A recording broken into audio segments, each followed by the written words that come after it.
TDS deduct करने के बाद होता क्या है, कोई भी पर्सन मेरा टीडीएस डिडक्ट कर रहा है तो क्या मुझे उसका कुछ मेरे को दिखेगा नहीं दिखेगा, मैं कहाँ चेक कर सकता हूँ? किसी ने मेरा टीडीएस डिडक्ट किया है तो उसको मैं कहाँ चेक कर सकता हूँ? ठीक है, तो उसके लिए सबसे पहले आपको अपना क्या करना पड़ेगा, पैन लॉग इन करना पड़ेगा। सपोज करो मैं अपना लॉग इन कर लेता हूँ। ठीक है, तो अगर आपको ये चेक करना है कि आपका टीडीएस किसी ने डिडक्ट किया है, ठीक है, और उसने डिपॉजिट किया है या नहीं किया है क्वार्टरली रिटर्न खत्म होने के बाद, ठीक है, क्वार्टर खत्म होने के बाद जो क्वार्टरली रिटर्न की डेट होती है 31 तारीख, ठीक है, उसको खत्म होने के बाद भी आपका टीडीएस आपके अकाउंट में डिपॉजिट हुआ है या नहीं हुआ, इसके लिए 26 फॉर्म्स है और उसके लिए आपको इनकम टैक्स को लॉग इन करना पड़ेगा। तो इनकम टैक्स को लॉग इन कर लो पहले आप लोग। ठीक है, जब भी आपको चेक करना हो तो इनकम टैक्स की साइट पे जाइए, इनकम टैक्स की साइट पे जाके अपने अकाउंट को लॉग इन कीजिए थ्रू योर पैन। ठीक है, और उसके बाद आप क्या करोगे बताओ? उसके बाद फिर आप ई फाइल पे जाओगे। ठीक है, और यहाँ पे व्यू फॉर्म 26 एस होता है। ठीक है, हम्म।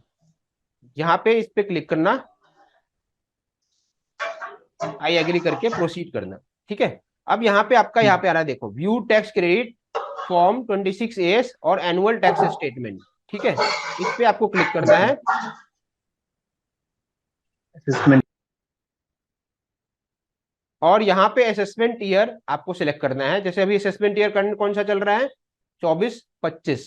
ठीक है, और यहाँ पे आपको एचटीएमएल करके व्यू डाउनलोड पे क्लिक करोगे। ठीक है, तो यहाँ पे देखो मेरा टैक्स क्रेडिट स्टेटमेंट इस तरह से आ गया। यहाँ पे आ रहा है कि इन कंपनियों ने मेरा टैक्स डिडक्ट किया है। तो ये मेरी टीडीएस डिडक्शन है, ये सारी क्या है, कंपनीज हैं जिन कंपनी ने मेरा टीडीएस डिडक्ट किया है। ठीक है, और ये उनके टैन नंबर है और ये उन्होंने मुझे अमाउंट पे किया है। ठीक है, और इस अमाउंट पेड पे उन्होंने ये टीडीएस डिडक्ट भी किया है और इतना डिपॉजिट भी किया है। तो मैं किसी का भी, किसी ने मेरा टीडीएस डिडक्ट किया है तो मैं यहाँ से मैच कर सकता हूँ किसने मेरा कितना टीडीएस डिडक्ट, कितना अमाउंट पे किया है और उसमें जो मुझे टीडीएस उसने डिडक्ट किया था क्या उसने अभी तक उसने डिपॉजिट कराया या नहीं कराया है। ठीक है, उसी तरह से फिर पार्ट 2 में deduction at source at form number 15 G और एच के लिए आती है। तो अलग अलग सेक्शंस के अंदर में जब भी आपका टीडीएस डिडक्ट हुआ होगा वो सारी की सारी इंफॉर्मेशन आपको इसमें मिलेगी। जनरली जो पार्ट ए होता है ये में आपको फॉर्म 26 में, इसमें इसके अंदर पार्ट 1 में आपको फॉर्म 60 मतलब सैलरी का और साथ साथ में आपकी अदर देन सैलरी का जो भी टीडीएस डिडक्ट हुआ है वो सारा का सारा आपको दिखेगा यहाँ पे। ठीक है, सर इसे रेट चाहो ऑफ तो आप डाउनलोड कर परसेंटेज सेम सकते हो, होता है इसे चाहो तो आप डाउनलोड कर सकते हो एक्सपोर्ट पीडीएफ में। अगर कोई और चीज जब इसे आप होता है। खोलोगे ओपन करोगे तो फॉर्म 16 आपको कुछ इस तरह से दिखेगा। 16 का फॉर्म 26 आपको कुछ इस तरह से दिखेगा, ये आपका फॉर्म 26 एएस है। ठीक है, ये आपको each statement, okay. Each party की डेट वाइज पेमेंट, जब भी उसने पेमेंट आपको करी है और उसके अगेंस्ट आपको टीडीएस डिडक्ट किया है वो ईच पेमेंट का आपको यहाँ पे डिटेल में आपको बताएगा कि अंडर दिस सेक्शन 194 जेबे में आपका डिडक्शन हुआ है, इस डेट को ट्रांजेक्शन एग्जीक्यूट हुई है और ट्रांजेक्शन का स्टेटस बुक्ड है, डेट ऑफ बुकिंग ये है, और पेमेंट कितना करा तो 12,000 करा और टीडीएस कितना डिडक्ट किया तो 1200 किया, टोटल इसने अभी तक हमें 24,000 किया। तो इस तरह से आप सेक्शन वाइज और पार्टी वाइज आपकी टीडीएस की स्टेटमेंट आपको यहाँ मिलती है जिसको आप देख सकते हो। ठीक है, अगर आपका बैंक ने डिपॉजिट किया है, अगर आपने कोई गाड़ी खरीदी है, टीसीएस से रिलेटेड इन्फॉर्मेशन है तो आपको नीचे दिखाएगा यहाँ पे। ठीक है, टैक्स कलेक्टेड एट सोर्स है, यहाँ पे आपको टीसीएस से रिलेटेड इन्फॉर्मेशन दिखाएगा। आप जब भी कोई गाड़ी खरीदते हो तो उस पर टीसीएस डिडक्ट होता है। ठीक है, अदर प्रोविजन में भी होता है। तो टीसीएस और टीडीएस से रिलेटेड इन्फॉर्मेशन आपको फॉर्म 26 कुछ इस तरह से देता है जो कि एनुअल अकाउंट स्टेटमेंट होता है। ठीक है, क्लियर है? Okay sir rate of percentage same होता है लोग। रेट ऑफ परसेंटेज अलग अलग है, अलग अलग सर्विसेज के लिए अलग अलग है। ठीक है, प्रोफेशनल जैसे आपने सर्विसेज के लिए दस आपका मैंने परसेंट है, सुना है 10% या। प्रोफेशनल सर्विसेज के लिए 10% है। ठीक है, रेंट के लिए 10% है, लेकिन वही कमीशन के लिए 5% है। ठीक है, वो हम अगली क्लास में डिस्कस करेंगे। Rate, type okay of sir. Nature of payment, किस सेक्शन में फॉल हो रहा है और उस सेक्शन में किस सीलिंग लिमिट के ऊपर टीडीएस डिडक्ट करना है और कितने रेट से डिडक्ट करना है। ठीक है, यहाँ पे अगर आप सेक्शन ओके जानना सर। चाहते हो, जैसे आपको यहाँ पे कोई भी सेक्शन दे रखा है, सेक्शन दे रखा है, इस सेक्शन के बारे में जानना चाहते हो यार सेक्शन है किस चीज का डिडक्ट हुआ है, तो नीचे में इन्होंने आपके रेफरेंस दे रखे हैं। इतने सारे सेक्शंस होते हैं, ये सारे सेक्शंस हैं, इन सेक्शन में टीडीएस डिडक्ट किया जाता है।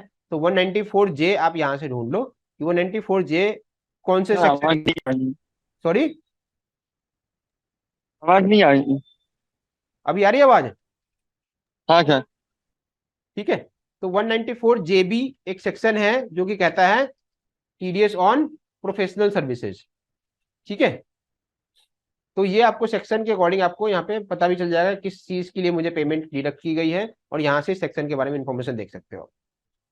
ठीक है, तो इस तरह से आप आपका टीडीएस डिडक्ट किया गया है, तो आप यहाँ पे अपने 26 AS के थ्रू आप टीडीएस का डिटेल व्यू कर सकते हो कि मेरा टीडीएस कितना डिपॉजिट हुआ है। ठीक है, अभी तक कितना डिपॉजिट हुआ और किस पर्सन ने मेरा टीडीएस डिडक्ट किया था लेकिन डिपॉजिट नहीं किया, तो उस पर्सन को आप बोलोगे कि भाई मेरा टीडीएस क्यों नहीं डिडक्ट किया, डिपॉजिट किया है। ठीक है, ये आपका एनुअल अकाउंट इन्फॉर्मेशन है। ठीक है, AIS फाइनेंशियल ईयर 23-24। ठीक है, जैसे देखो फाइनेंशियल AIS 23 में आ गया ना, रेंट रिसीव्ड,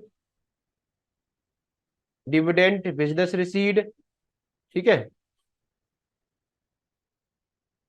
ठीक है, ये सारी क्या आ रही है, बिजनेस रिसीट आ रही है, और ये मुझे एक डिविडेंड डिविडेंड मिला किससे, तो ये सारी अभी तक की जितनी भी पेमेंट मुझे किस में की गई है, अभी तक की जितनी भी पेमेंट मुझे की गई है अनन इस सेक्शन में, वो सारा का सारा आपको यहाँ पे दिखेगा। क्लियर है? Yes sir. Yes sir. तो ये हमारी आज की बेसिक क्लास थी अंडरस्टैंडिंग ऑफ टीडीएस के बारे में। ठीक है, कल की क्लास में हम टीडीएस के रेट्स के बारे में जानेंगे, वही जो मैं आपको बता रहा था कि सेक्शन वाइज हम समझेंगे कि सेक्शन वाइज आपको टीडीएस किस सेक्शन में कितने परसेंट पे डिडक्ट करना है और